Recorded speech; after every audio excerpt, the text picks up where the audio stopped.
নমস্কাৰ বন্ধুসকল, মই আজি আপোনালোকক দেখাব ওলাইছোঁ হায়দৰাবাদী নাস্তা। এয়া বনি আছে আপোনাৰ পকৰীৰ নিচিনা, পুনুগুলু বুলি কয় হায়দৰাবাদত। তেলত ফ্ৰাই কৰি কিনে ধুনীয়াকৈ বনায়। তাৰ লগতে এটা হোৱাইট চাটনি আহে আৰু এটা ৰেড চাটনি আহে। এইটো হৈছে ৰেড চাটনি, এইটো হ'ল হোৱাইট চাটনি, যিটো নাৰিকল দি বনোৱা হয়। তাতে পিঁয়াজ থাকিব, তাৰপিছত এনেকৈ চাটনি ডুবাই ডুবাই খাব লাগে।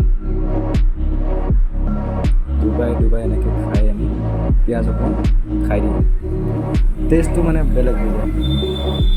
আৰু এয়া মই প্লেটটো লৈ কেনে ভিডিঅ' কৰি আছোঁ, চাটনিত ডুবাই আছোঁ আৰু মজাকৈ আমি বেয়া হৈছে চাই থাকক। খুব ভোক লাগি আছিলে সন্ধিয়া সময়ত, মানে স্পীড দি খাইছোঁ।